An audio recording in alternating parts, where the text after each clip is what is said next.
Pada tanggal 11 Juni tahun 2021 lalu, seorang wanita bernama Mi Quenchong dilaporkan telah menghilang dari rumahnya. 2 minggu kemudian ia ditemukan dengan kondisi tak bernyawa. Mi Quenchong merupakan seorang wanita yang lahir dan tumbuh di Malaysia. Wanita yang juga akrab dipanggil Deborah itu lalu memutuskan untuk pindah ke Inggris di tahun 2004.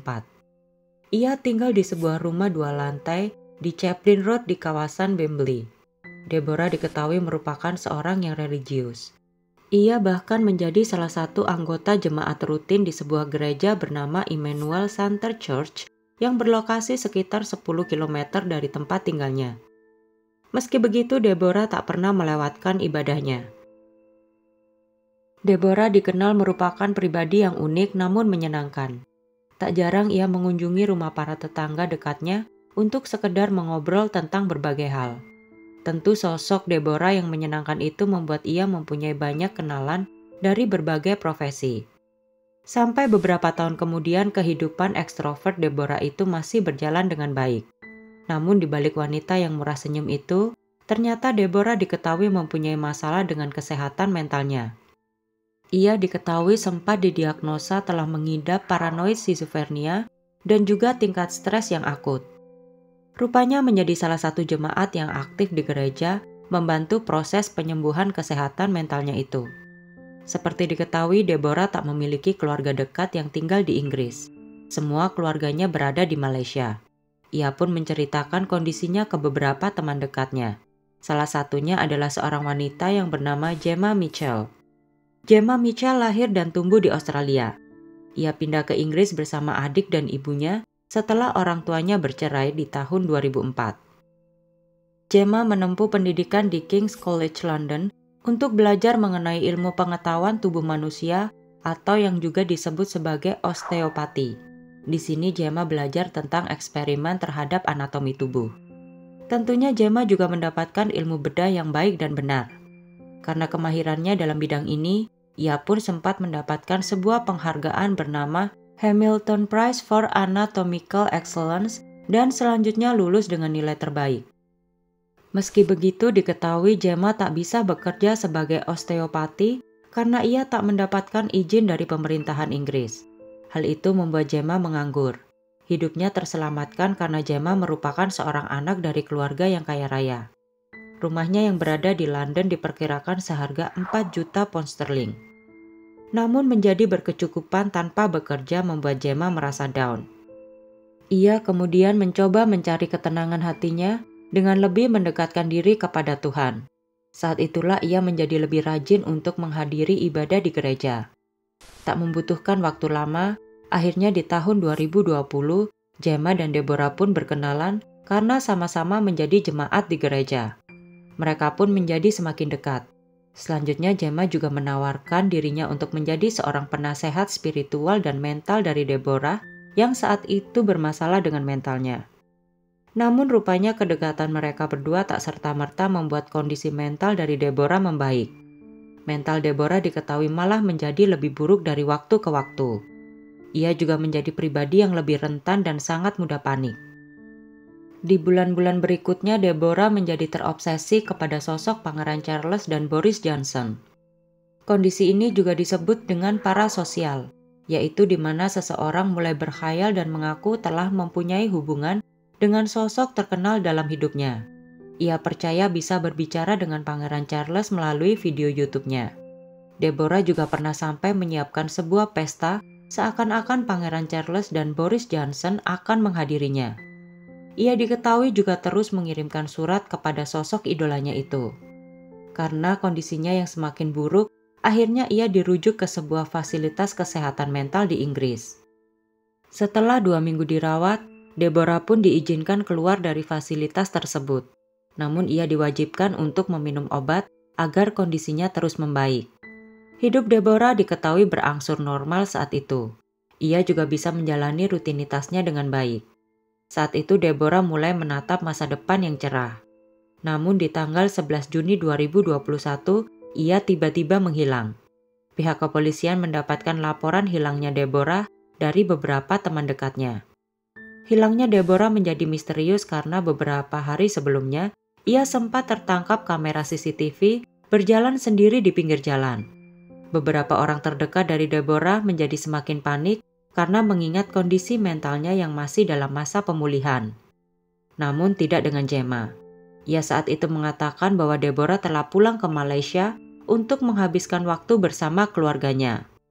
Gemma mengatakan bahwa Deborah sudah lama berencana untuk pulang pada keluarganya untuk menjernihkan pikiran. Tentu keterangan yang diberikan oleh Gemma ini menimbulkan banyak pertanyaan. Apalagi pihak kepolisian tak menemukan data penumpang atas nama Deborah di semua penerbangan dari London ke Malaysia.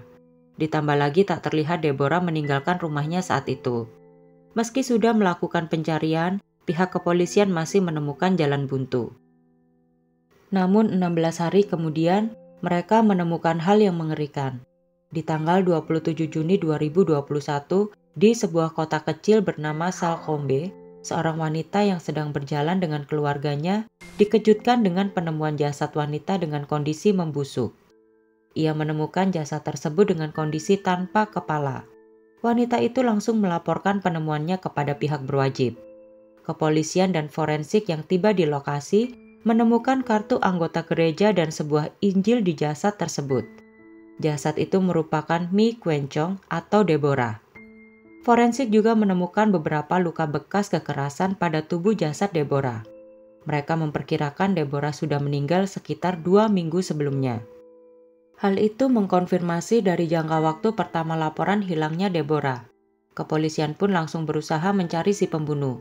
Polisi mulai mengumpulkan bukti rekaman CCTV dan juga keterangan dari semua orang terdekat dari Deborah. Semua keterangan yang didapat membuat pihak kepolisian mencurigai Gemma.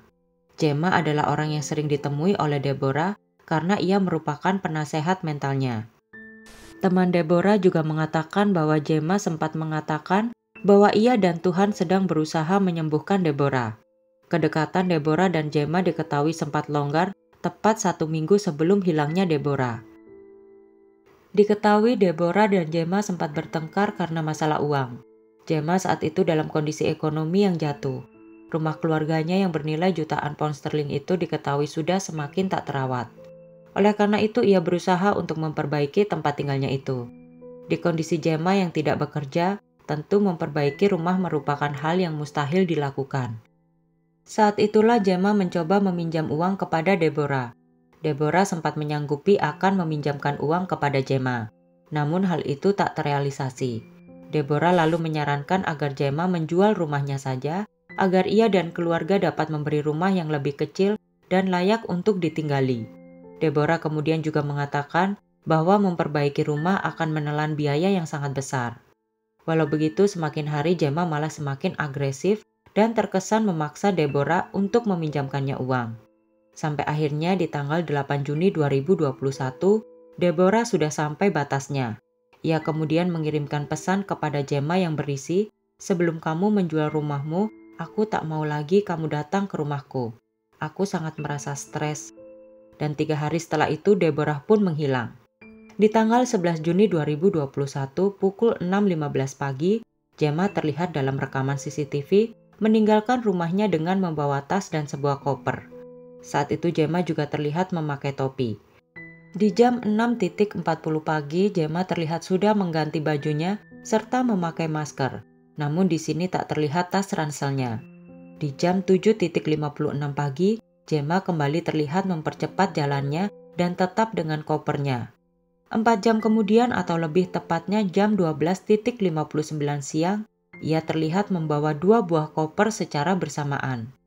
Dalam video terlihat ia agak keberatan untuk menyeret koper-koper tersebut.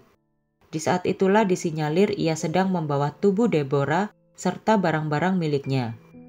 Beberapa saat kemudian Gemma terlihat mendatangi salah satu rumah sakit untuk mengobati jarinya yang terluka.